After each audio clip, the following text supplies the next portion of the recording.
For the benefit of the audience, what's your name and what are you best known for in Phoenix? My name's Charles Goyette, and I'm best known as a rabble-rouser, fighting crony capitalism, state socialism, and national state interventionism. I'm known pretty well for those things around these parts. What's the title of the film project you're embarking on to create? Ron Paul has a great quotation, and I promise you this will go down in the Bartletts in the future. In one of his books, and I think he was talking about the whistleblowers in the national surveillance state, you know, in a country in which the only people who tell the truth are the whistleblowers. I mean, everybody knows this now. And if that is the case, if only the whistleblowers tell the truth, and we see how we treat the whistleblowers. So he had this quotation in one of his recent books that said, "Truth is treason in the empire of lies."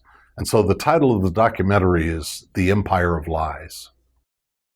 What inspired you to create this project, and why at this particular point in history?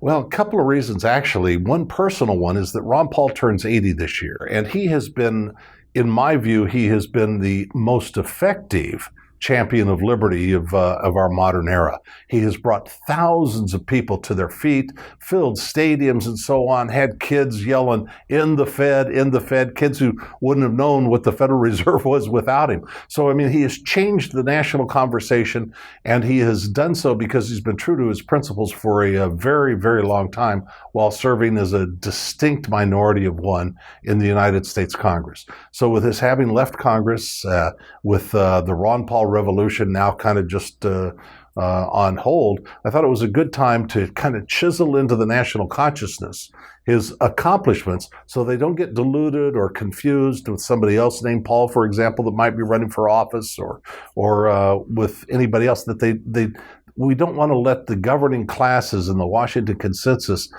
control the narrative of our times, when the narrative of the times are that they've gotten everything wrong, and guys like Ron Paul have gotten them all right. We can't let them continue to leave people to believe that they know what they're doing. How long have you known Dr. Paul, and what projects have you done during your friendship?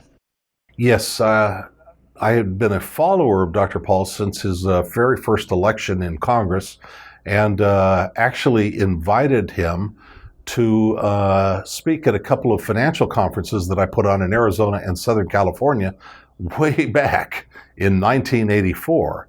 And he was very little known then, but I had him. I had a great company of people at those conferences. I wish, Richard, that you had recorded them all, because I had people, I had people like Ron Paul and Murray Rothbard. They were wonderful events. But any event, I got to know him back then. And, you know, it's not as though we were close personal friends over the intervening years. I would contribute to his campaigns, but, you know, we weren't exchanging Christmas cards or anything. But when he ran for, when he declared for the presidency, I turned everything that I did in kind of a virtual outpost of his campaign to try to further the effort. How would you define freedom? Well, I like the classical definition that you get from guys like Hayek and Mises and Rothbard. Freedom is the absence of coercion. Now, you know, there are crazy people in the national debate that say that, you know, if you don't feed them, if you don't buy them a car, if you don't give them an Obama phone, you're taking away their freedom. You know, you can't jump off a cliff and say, you know, that somebody has deprived you of your freedom to fly. It doesn't have anything to do with, you know, violating the natural laws of the universe. Freedom has to do with the inability of your fellow human beings to molest you or to force you into a course of action that you don't choose for yourself. I think it's fascinating that you would define freedom in its apophatic or negative form, being the absence of slavery. Right. I like that answer. What are some of the major problems that you see in America at this time? Yeah, well, it's certainly the presence, or let's turn this around. It's the presence of a state of non-freedom. It's the coercion of the people, not only in our times but all times. I mean, look, we have a long history in the human race of coercion being used to condition human relationships. It's always been like that. Whether it's tribal chieftains, whether it's kings, whether it's the church. What will we do? How will we know what to believe if the church doesn't tell us? Who will tell us when to come and go if the king doesn't tell us? Who will feed us if the tribal chieftain doesn't send us out on the hunt? we've tried to shed so much of this kind of control, and we made a valiant effort to do so here with the American Revolution. And in fact, we turned the old outlook on its head, the old outlook that freedom consisted of the state granting you certain privileges, and we turned that, for the first time, we turned that upside down. And we said, well, the state has no privileges to grant us. All freedom is ours to begin with.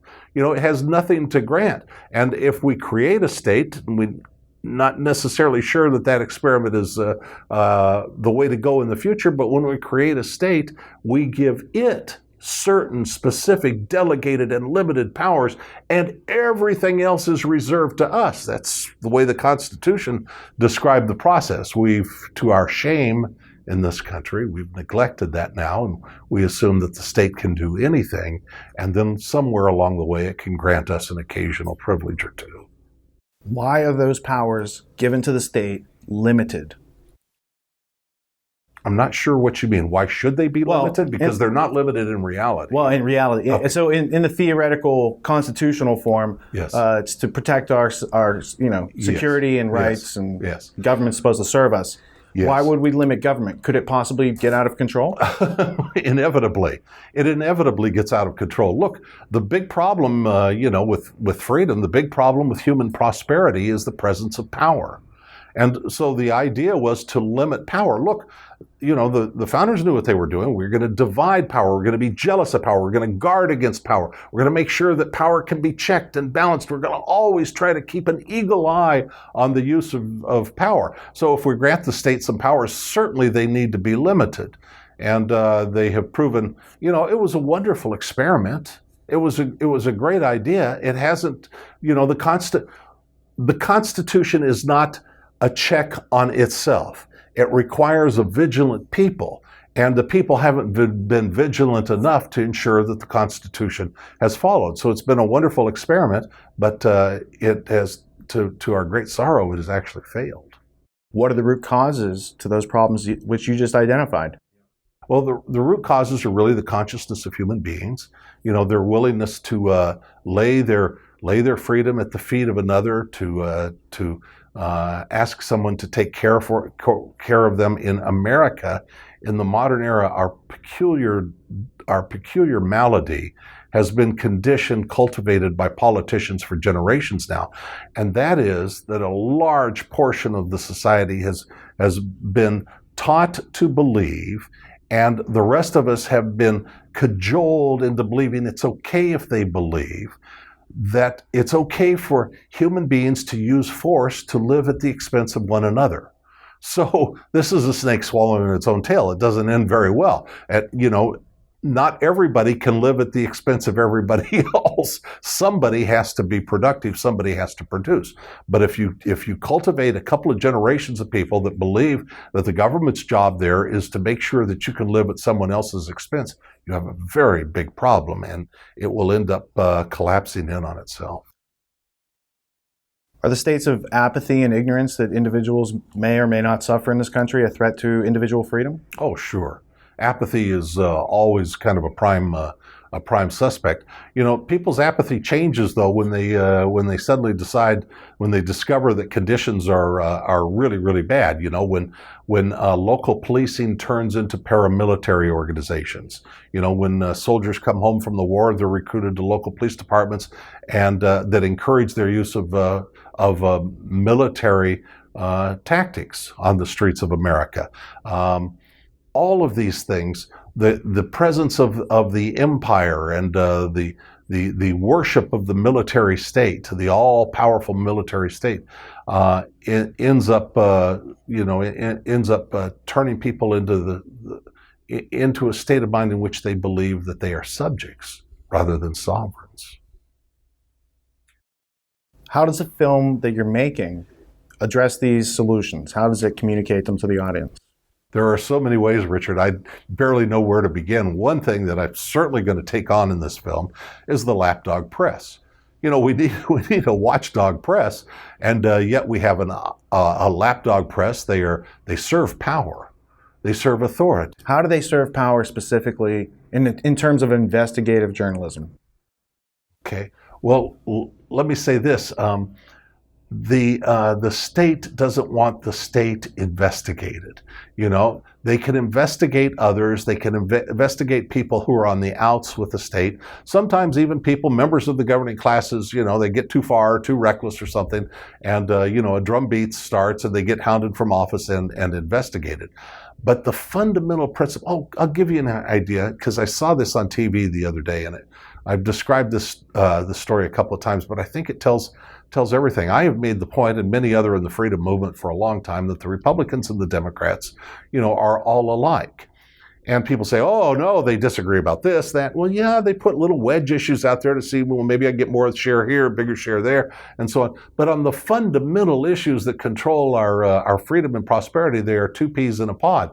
And so my favorite story in the last couple of weeks was watching the McLaughlin Group and Mort Zuckerman, who's a panelist there. And the question was, well, what are you members of the panel going to do? How will you come down if the presidential race next year is one between Jeb Bush and Hillary Clinton? Which, of course, is certainly a likelihood.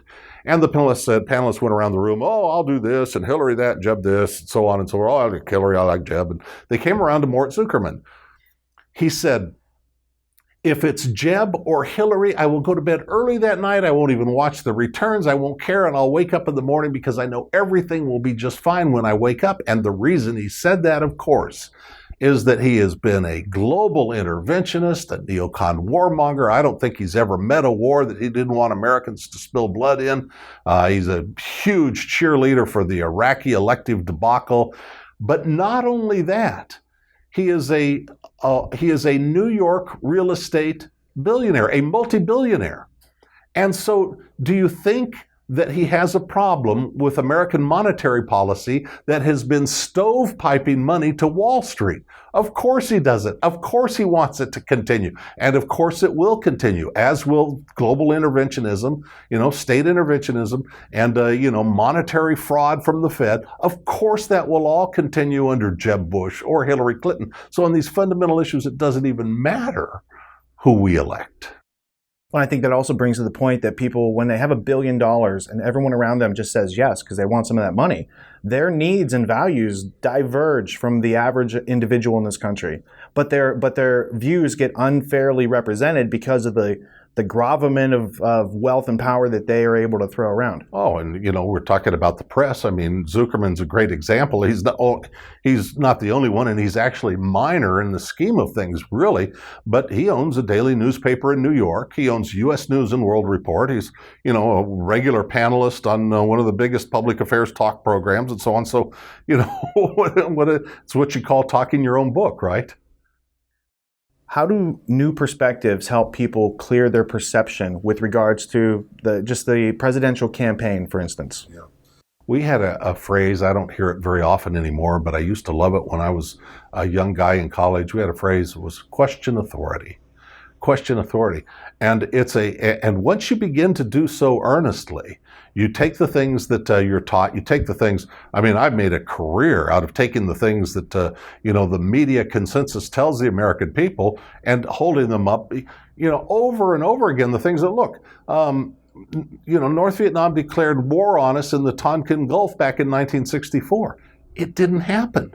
58,000 Americans died. We created an economic calamity called stagflation in the 70s because of the guns and butter spending of the Vietnam War era. We displaced people, huge unemployment, made lives a lot worse for a lot of people, undermined the fabric of society with the subsequent inflation that took place. We suppressed the American creative instinct during that period, and it was all because they had lied to us about the Tonkin Gulf resolution. Do I need to remind anybody about the WMDs? There was a group in 2002 in the White House, in George W. Bush's White House, called the Iraq Working Group, or the Working Group on Iraq. This was to persuade the American people to go to war. Do you think it was consisted of, people that understood, for example, the aftermath of an attack, what is likely to happen, knew something about Sunnis and Shias and the rivalries and how the state of Iraq would explode and how the region would be destabilized? No, it wasn't people like, was it military geniuses that told how we were going to go in there and be out in 6 weeks? No, it wasn't. These were all spinmeisters. These were con artists. These were advertising executives. They marketed the war to the American people like a bar of soap, and everybody in there, was a spinmeister. That was their job in life. And so what are we going to do? We can't say, Ivory soap floats, it's better than the rest, or Johnson & Johnson shampoo, no tears formula, or things go better with Coke. Oh, I know what we'll say. We'll say we can't wait for the final evidence in the smoking gun in the form of a mushroom cloud. That's what they came up with for the American people. So yes, you have to question everything these people say, because look, the state has no conscience. The state will lie to you in the pursuit and the continuance maintenance of power. I have to question authority. So for the film you're making, you're seeking to raise through a Kickstarter campaign, how much money? Well, we want to raise $285,000. And the film is actually much more expensive than that, but I have more or less equity contributions from video production people, so that I can kind of leverage the hard money. But there are hard costs that, I've got people that, with editing facilities and so on, and, camera crews and things like that. I've got a lot of help with an equity partner in the project. But, you still have hard costs. We have archival film that we have to acquire. Very expensive. We have travel expenses. We have expenses like that the problem with doing what we're doing, which is a theatrical quality feature-length documentary, is you can't just go grab some video on YouTube and put it up. The TV stations that you want to run it, Netflix or HBO, the theaters that you want to air it, they won't touch it under those circumstances, because they can get roped into lawsuits. You're using somebody else's copywritten material and so on. So you have to go out and acquire archival footage to tell the story, and that's costly, and travel and so on is costly as well. Well, especially the archival footage, because you have to have insurance on your film. What most people don't know is, because they see people create a film on YouTube, and that's one thing, and then they're like, wow, you need all this money to make this film. Why is that? Well, because we're dealing with a fascist business system that they call it capitalism, but it's not. And there's things that are publicly paid for and publicly owned are now being privately charged for, and all these archives that you need to show a story on film and to have the B-roll, it is very expensive. And then if you want to put music in your movie, God forbid. I think, like, even a Hollywood movie, only Cameron Crowe can afford to put a whole bunch of famous songs in his films, or if you work for the BBC, someone like Adam Curtis, he has all this archival footage, he has all this music that the BBC already owns rights to. So it's very easy for someone like that to just churn out movies. For someone like yourself, who has to go through not only sourcing the content, but then negotiating the content, documenting that negotiation, presenting it to lawyers, getting insurance on it, and then Netflix or HBO or Showtime might touch it. So that you did a great job explaining that, because I think that's going to help you get over a large hump of people's doubt. They're, why should I contribute to this campaign? Why is it worthwhile? Because it needs to be done. Yeah, and there's rare and classic stuff that will not be seen otherwise. Where are you envisioning this movie being screened? Probably. We haven't announced it. Probably Houston, in honor of Dr. Paul. It may well be that we'll do one. I'd like to do one in Phoenix, because this is where it's being produced. But, the big media markets are New York and LA. What is the consequential effect you'd like to see as a result of releasing this film to the American public and to the world? First of all, I would like to awaken people. I would like to chisel into the national consciousness Ron Paul's contributions. But I don't want the wonderful progress made by the Ron Paul revolution to die. I want people to make sure that the governing classes, the Washington Consensus, doesn't narrate the history of our times. Look, in reality, at least for our era, for our period, Ron Paul is a pivotal figure. And he broke the ice. He talked about subjects that are socially taboo in America. You dare not question America's wars, for example. And he did in a national presidential debate for the first time, and the people were aghast that this had been done. This is a Thomas Paine moment. This is a common sense moment. I mean, he has a place, and we don't want that to be diluted. We don't want people to think that, Ron Paul, he was a good fiscal conservative. No. That wasn't what he was, and I've always been afraid, Richard, that somebody would do, you don't need Ron Paul's cooperation to do a documentary. They could go out and acquire the same archival footage I can. And I didn't need it either, but I'm really, really fortunate to have it because I've, got him scheduled for some really long sit downs to get into some really deep things about it. But anybody could do this. And I didn't want somebody going out there and doing a documentary about Ron Paul, somebody, like a modern American conservative who say, doing a documentary, oh, Ron Paul, he was really good on the balanced budget amendment, but he was kind of whacked out about, he didn't understand the terror threat and the need for, American Special Forces operating in 190 countries around the globe. I didn't want somebody on the other side. I didn't want somebody on the left doing something that said, the Ron Paul was, we linked arms with him about stopping the war and stuff, but he was crazy about this freedom business. I didn't want I wanted the story told holistically. Your prior experience with Dr. Paul, how many shows have you done together? Oh, my word. We did a weekly podcast for 2 years. We did, listen to this, I have never even added up the numbers. We did 2 commentaries a day, 5 days a week for 2 years.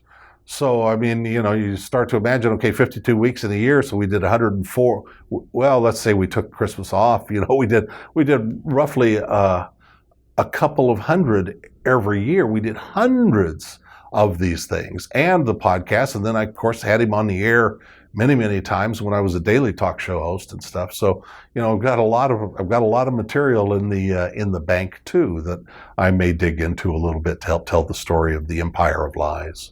So you've got plenty of experience to successfully complete this project.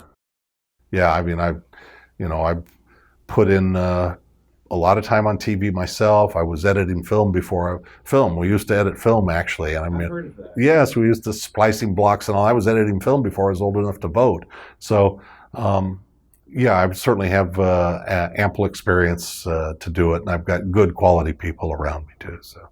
And your life thus far has led up to this moment, this project. Yeah, it's a perfect natural progression. The project, honestly, I'm telling you, this is absolutely true. This project thrust itself on me.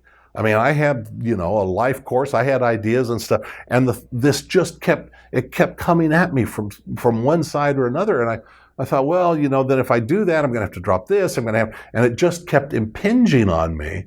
So finally, I said, okay, well then, okay, I'll do it. But yeah, it's, I've had, a lot of experiences that make this, I guess, dropped into my lap. It's a natural occurrence. It's like water flowing downhill. Let me ask this question, because I know a lot of people would probably be interested. Is this film going to be about the man or his message, or does the makeup and the actions and integrity of the man have something to do with the message? Oh, for sure it does. The character of the man, character is everything. Why is it that we see people, I have seen in my lifetime, many people talk about going to Washington and do what Ron Paul has done, and no sooner do they get there than, they sell off a little bit of their soul, slice by slice by slice, until there's nothing left. Yes, character is everything. And, in that regard, Ron Paul was never thought it was about him in Washington. He was willing to suffer indignities that I wouldn't wish on my enemies, for his willingness to stand on principle. And it got to the point, the lobbyists, very early on, the lobbyists quit coming around, asking for stuff. And the party leadership just took, that's the Ron Paul exemption. They knew they didn't have to ask. They knew Ron wouldn't vote on it. But that was character. We see people go there over and over again. Well, okay, this isn't the right thing to do, but if I do this, that'll help me get reelected. And then when I get some seniority, oh boy, I think, slice by slice by slice, there's nothing left of them. After 4 decades, why haven't more people heard of Ron Paul? I think that his message probably wasn't for everybody.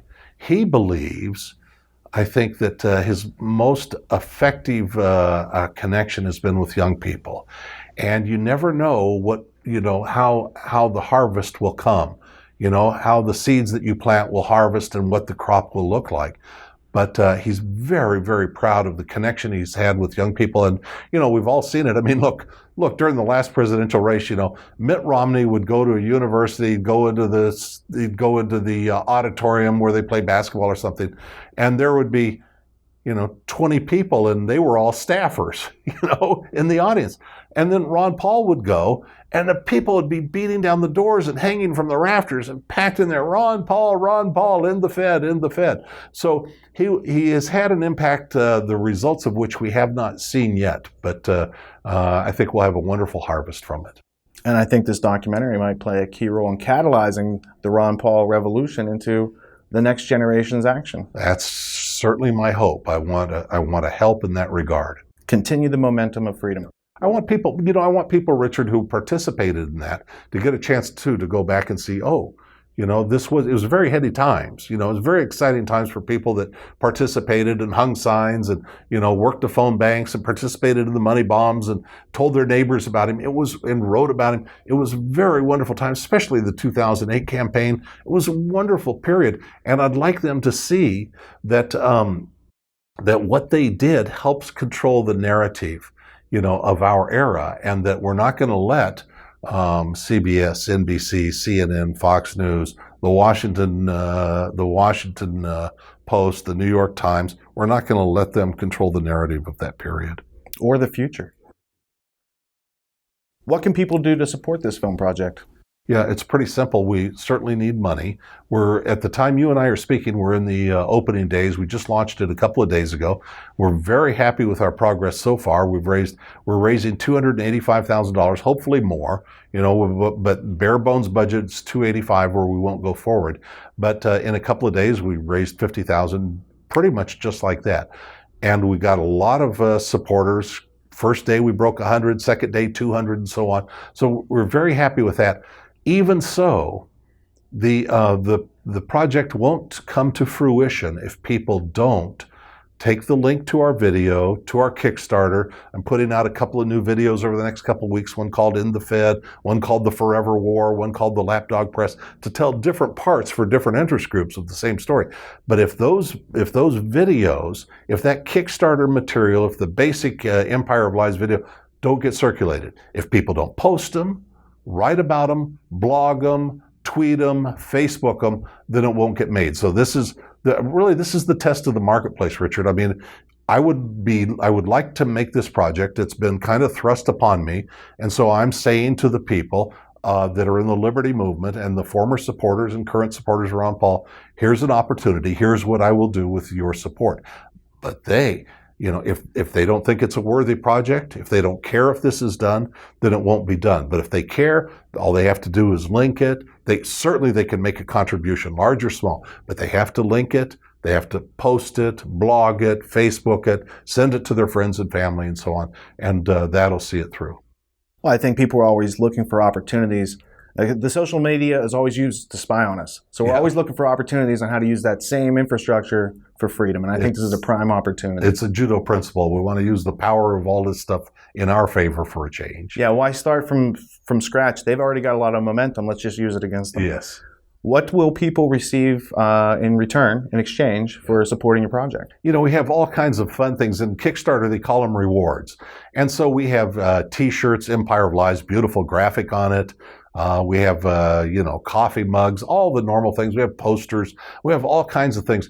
We have, for those that are interested, we have wonderful contributions from freedom-loving people that have sent autographed copies of their books for us to give away for your contribution. So people like Lou Rockwell and Tom Woods and Robert Wenzel from Target Liberty and Economic Policy Journal.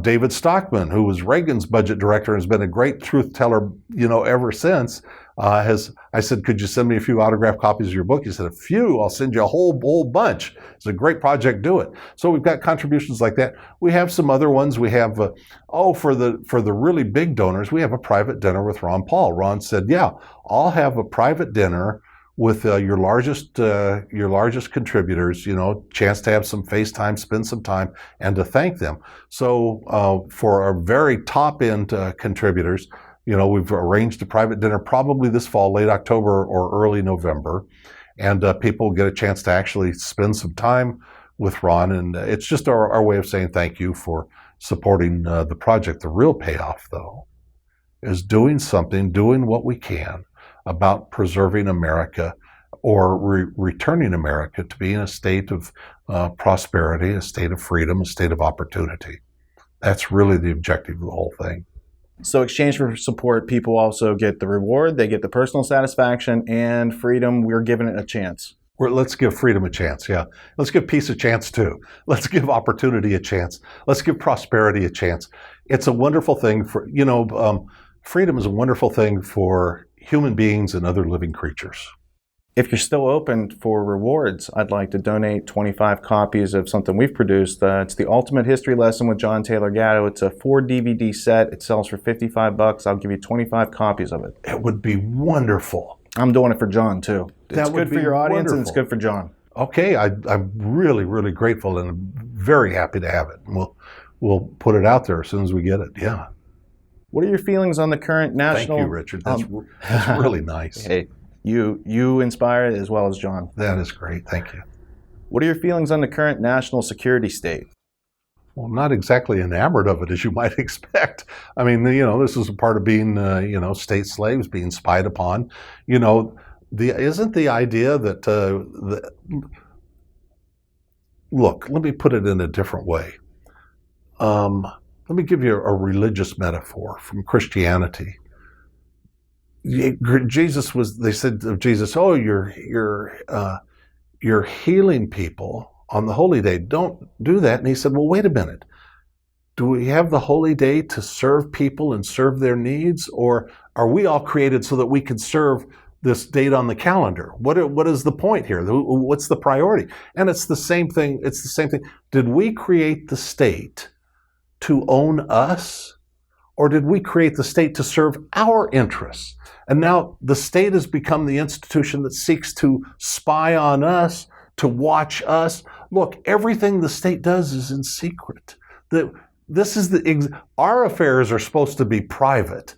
The affairs of the state are supposed to be open for examination, and everything has gone topsy-turvy. So our lives the Fourth Amendment has no sway in America. Our lives are an open book to the government. It spies on us, keeps records on us, regardless of strictures in the Constitution about warrants and court orders and so on and so forth. Our affairs are an open book. But everything the state does is a secret. This will not end well. Hasn't in history ever ended well. Never ended well. What do you think the role is of mass surveillance and them letting us know about it and still doing it? Yeah. Well, of course, it creates fear. I mean, all you have to do is read 1984. People chant the slogans of the state at the appointed hour. They have their hate minutes every day when they hate the enemy of the day. And they get out and chant. And everybody is afraid to be free because the state's watching their every move. They're watching for anybody that doesn't conform, anybody that's out of the conventional mode. So this hurts us all. It asphyxiates all of us. It is a clamp on creativity. It is a governor on invention, on human ingenuity. It stops progress cold, dead in its tracks. This hurts us all very badly, and yet it's progressing at a lickety-split speed in this country. This has to be stopped. What has changed in America during your lifetime with respect to freedom and liberty? So things have gotten much worse. I struggle here in the moment, since you've asked the question, to think what I can say that is specifically better. The American people have been defrauded by the monetary system. They have watched power grow increasingly centralized in Washington instead of locally at the state level. Education has been destroyed by the centralization of education in the country. The medical system has turned into a monopoly. Like all monopolies, that stops alternative progress from developing. I mean, this goes on in every aspect of our lives: national surveillance state, the monetary system, the idea of the American wars and the American empire has gotten much, much worse. And it was bad enough when I was young. It was bad enough with the undeclared wars in Korea and Vietnam, as well. But it's bankrupting the country. It's depriving the people of their freedom. It is things have gotten centralized instead of decentralized. So you talk about empowering people. People are empowered when things are decentralized. When things are centralized, it by definition means that the power of the individual human being is being drawn away. Does it benefit freedom to have local accountability or global, United Nations accountability? I'll give you, try this. I can make a difference in my city or my state or my neighborhood, a homeowners association, school district, if you're in the public schools. I can make a difference. I can make a difference in the restaurant. I can go to the grocer and say, why don't you guys stock persimmons? And since they know that I'm in there or somebody in the family's in there a couple times a week, this customer is a regular, they want persimmons. I don't want persimmons. I don't even know. But you do want them to label GMOs. Yes, I do. But, so decentralizing empowers people, and highly centralizing things draws power away. So clearly, go to Washington. Go to Washington just yourself. Just go out there by yourself and try to change some important fundamental feature of American law. You can't do it by yourself. You can change things locally in your neighborhood. You cannot do it. And to do it on a national level, you have to raise a lot of money that would be better spent, saving to make us more prosperous for our retirement, for educating our kids, to improve the quality of our lives. But instead, we send the money to the beast, and it's consumed by the beast to buy election after election. It's a very, very sordid situation. But everybody should try it. They should try to make a difference. I can personally, because I've been in the media, I might be able to do it on a statewide basis. I can change the state law. If I call enough people willing to put in the time, I can't do anything about, and yet, where are the important decisions made? Who drafts my kids and sends them to die in foreign wars? Who destroys? Look, money is one half of every transaction in this country and in the world. It's, you can't go through life thinking that, money just appears out of nowhere like milk and eggs appear at Safeway. Unless you're a central banker, it does appear. Then it does. But there's a backstory. There's the messy business of the farm behind the milk and eggs, right? Well, there's a messy business of counterfeiting, legalized counterfeiting behind the Fed. So, all the important decisions about our commercial and our economic lives and our prosperity are made far away, in the Mariner Eccles building. And, the decisions about the livelihood of your kids and sending them to fight and die, not to mention depleting you of all of your resources to maintain this empire and to make enemies of Americans around the world so you don't dare go anywhere anymore. All of this stuff to drive up the price of oil as a huge wealth transfer from the American people by saber rattling and warmongering. Look, we went for years under Bush and Obama. There was the constant threat of more wars in the Middle East. It was a huge wealth transfer from the pockets of the middle class American people to Hugo Chavez in Venezuela, to Putin in Russia, to the oil sheiks in the Mideast, because there was a fear premium on the price of oil that needn't have been there. So you had this huge wealth transfer from the American people to around the rest of the world because of this stuff. All of these important, in your local neighborhood, maybe you can decide what time you'll have dinner. Maybe not for long, but for now you can decide what time to have dinner. But the decisions about who lives and who dies and who prospers and who doesn't, those are made far away in the marbled palaces of Washington. Can you describe the negative effects of U.S. interventionism with respect to our foreign policy? Yeah. We've talked about that quite a bit. I mentioned certainly the decapitalization of the American people. This represents the centralization of power. You've heard the line many, many times, and all of our viewers have heard the line that war is the health of the state. In times of war, and we're in perpetual war now, in times of war, the state can command any resources. It can demand anything of the citizens. It can demand any behavior. It can criminalize any offense. American citizens can be killed without due process of law on the order of an elected official who was a community organizer. I mean, all of this is madness. So it hurts us. It destroys our prosperity. It transfers wealth from the people to the war profiteers.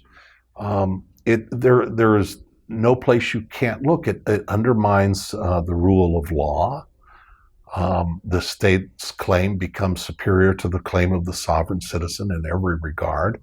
It certainly makes enemies for the American people who don't deserve them. You watch the Middle East thing. There is a age-old, centuries-old schism being fought out here between Sunnis and Shias. I don't have a dog in that fight. I don't have a side, but my government, at the behest of foreign governments, has decided to make enemies for me on one side or another of this thing. They've certainly bollocksed it up. They aren't quite clear, it's this time, and now, American soldiers are over there being shot at with our own weapons and so on. I mean, it's all utter madness. But all of this is a result of our global interventionism, and they have more coming our way. It's very good for the war profiteers. It's good for Wall Street. Well, it's not really. It's really bad for our prosperity. But for in the meantime, for the short term, it continues to flood money into certain preferred crony institutions and banks and so on. It's a very destructive thing, but it makes us all poorer and less safe and less free. You were one of the favorite talk radio hosts of Phoenix until when and why am I asking this question? I have an idea that no matter what I do in life, when I die, somebody will put in there something about the Iraq War and my experiences with it, because I haven't really thought about it very much in a long time. But I dug in my heels on the Iraq War. It was such a transparent fraud. I mean, there were aluminum tubes that were used for making nuclear weapons that our own Department of Energy guys said, you can't use those. That's not what those are for.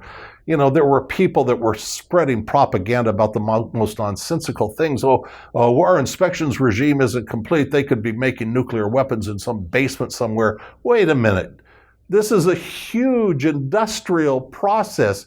If you've got somebody, we've got satellite cameras, you've got somebody walking down the street with a quarter in their back pocket, you can tell whether it's heads or tails.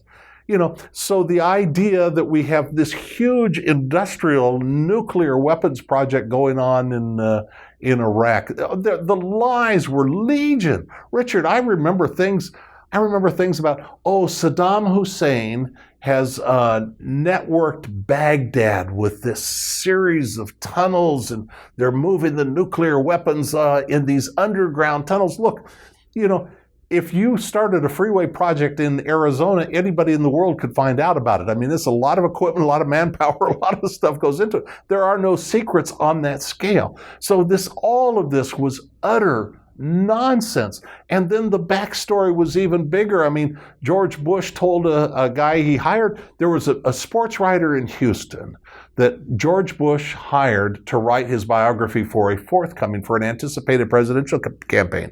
And he told the guy's name, as I recall, was Mickey Hershkowitz. He says, well, you get in there and you find some little country that you can go to war on, and you beat the you-know-what out of them, and then your numbers go up and you can get some of your other legislation passed. I am not kidding you. This is such sickness that but all of this was out there for the public to know, and the public didn't look at it. Fox News didn't tell you, CNN didn't tell you, the Washington Post didn't tell you, the New York Times facilitated the lies. And what a game these guys played. This was a classic moment. Let me tell you this one. So Vice President Cheney and his guy, Scooter Libby, they leak information, fraudulent technical information. They leak it in pursuit of their war plans. They leak it to the New York Times. And on Sunday morning, Judith Miller, the disgraced Judith Miller, runs it. She runs the story, and it's on the front page of the New York Times on Sunday morning. As luck would have it, that same Sunday morning, Dick Cheney shows up on Meet the Press. And he says, nuclear war, mushroom clowns. He says, but But don't take it from me.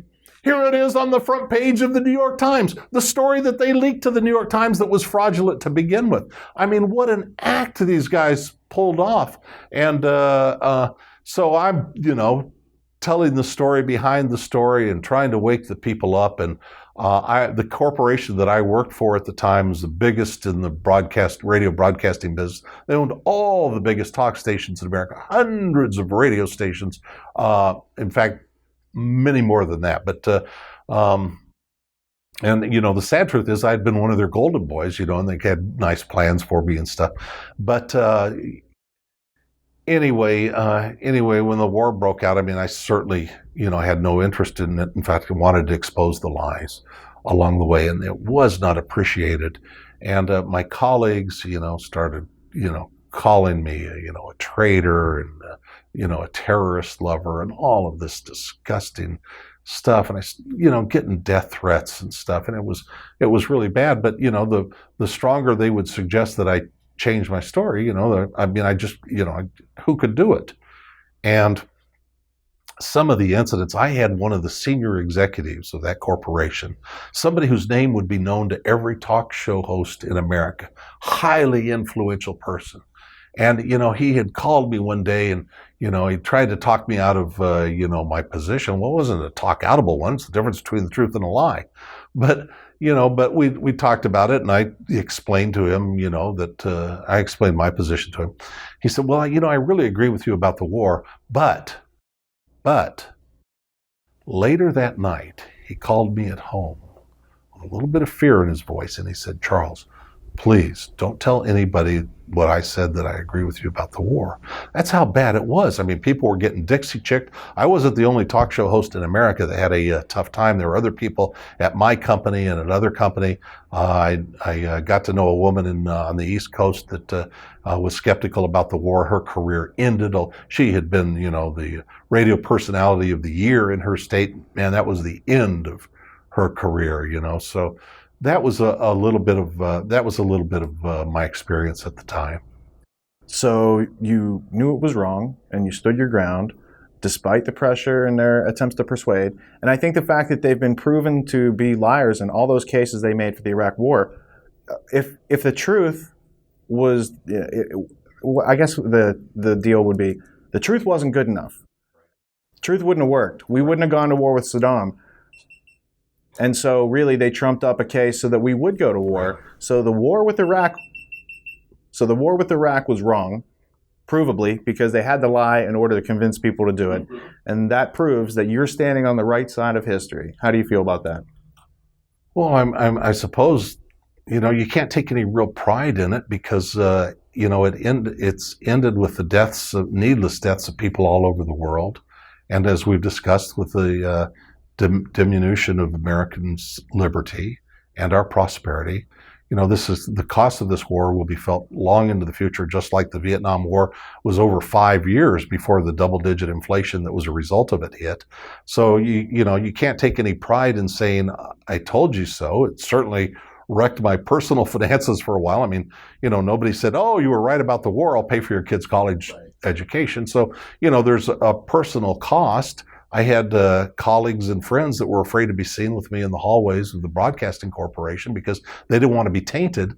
So the fact that events have vindicated, my position is, I guess that's great, but it really doesn't do anything for me because the lies persist, the deceit continues.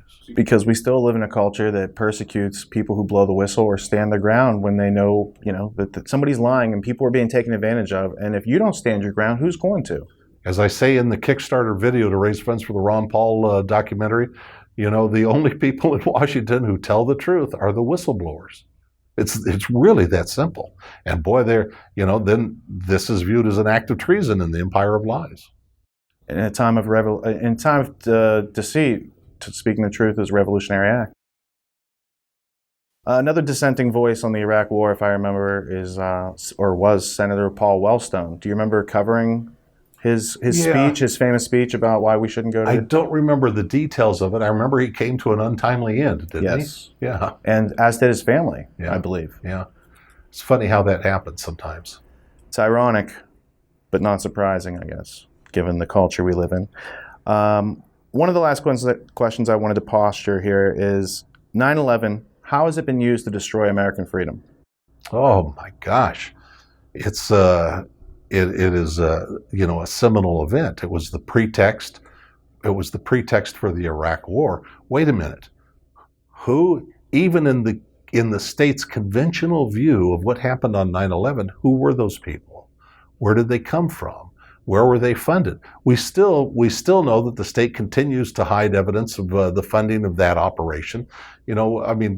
We know that because members of Congress that are enabled to have gone in and looked at the secret documents that the Bush administration had kept under lock and key, and they come out aghast at the things that have been covered up. We know the story of the Saudis and members of the bin Laden family and people with royal connections that were secretly flown out of the country. When all the aircraft in America were grounded, somehow they were allowed to fly out, and investigations that were killed into their complicity. We know there are details about participants in the bombing, at the homes and in the company of people that were allowed to leave the country. I mean, there's so much stuff, and it's under lock and key. But it was the seminal event of our time because it allowed the state to consume resources at an unprecedented level. It allowed a significant reduction of our liberties with things like the Patriot Act, the expansion of the American global military empire, a transfer of wealth. It has been the single worst possible event, and yet you couldn't have an honest investigation of it. Isn't that peculiar? You had George Bush and Dick Cheney weren't sworn in.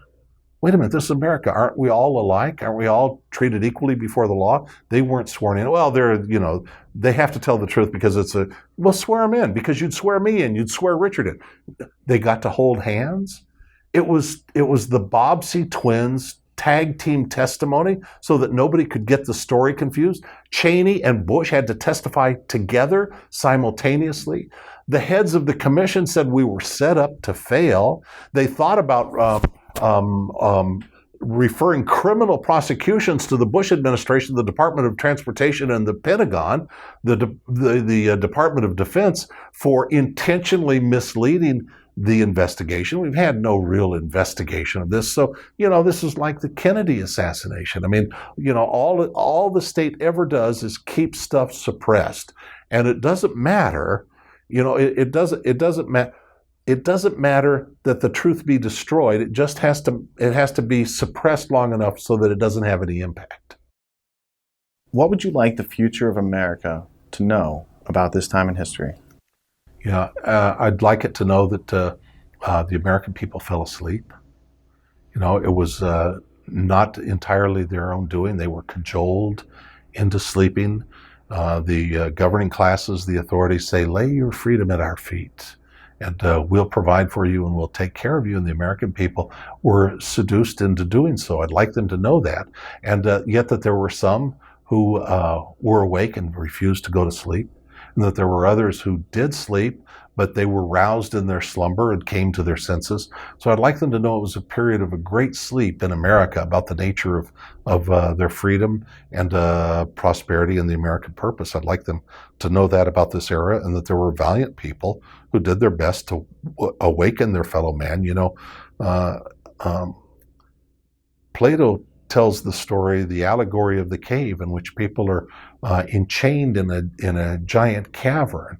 And there's a big bonfire, a source of light. I mean, in our era, it'd be like, you had flood lamps behind people. And all they see is their reflection on the cave wall. And their movement is limited. And they see the reflection on the cave wall, and they take that for reality. And every now and then somebody escapes, somebody awakens in the terminology with which I've been talking. Somebody awakens and tries to awaken their fellow man. Well, in Plato's allegory of the cave, when somebody goes out into the world of bright sunshine and they see things as they really are in their richness, they sometimes choose to go back down and, awaken and free their fellows. And for their trouble, they're usually put to death. That's the way Plato describes it. So there were people peacefully slumbering. There were those who tried to awaken them. They weren't treated well for their efforts. Are you I know this question may have already been answered, but are you optimistic about the future of freedom? I am optimistic about the future of freedom in the long term, and that sounds like a little cop-out, that, well, we've certainly got some challenges ahead of us, but long term. But I mean, really, if human beings are not on a trajectory of greater and greater freedom, as we more or less have been since the beginning of the human era, if we're not on that trajectory, if it's to end now, then the whole thing is madness. I mean, there's no, our lives, our individual lives, are very short. But what is the point of the whole human race if we're going to become ants in an ant farm, if we're going to become bees in the hive, if we're, the blessings of individuality and creativity and innovation and all the wonderful things that are the result of freedom, if all those are discontinued and freedom doesn't win out in the end, then it's just, this life is a tale told by an idiot, and it's sound and fury. So I'm ultimately, philosophically, I think, for any of it to make any sense, of course freedom has to prevail in the end. And so far, with the, it's 2 steps forward and 1 step back, and 3 steps forward and 3 steps back, and so on. But ultimately, over the long haul, it's been moving our way. That's very nice to say that, well, the dawn will be here eventually. It can get much, much darker before the dawn. For example, the American debt. The debt is very real. It doesn't go away. We can't wish it away. People have spent money. Money has been spent at the expense of the American people. All those debts will be settled, and they will be settled by enormous taxation. Well, we've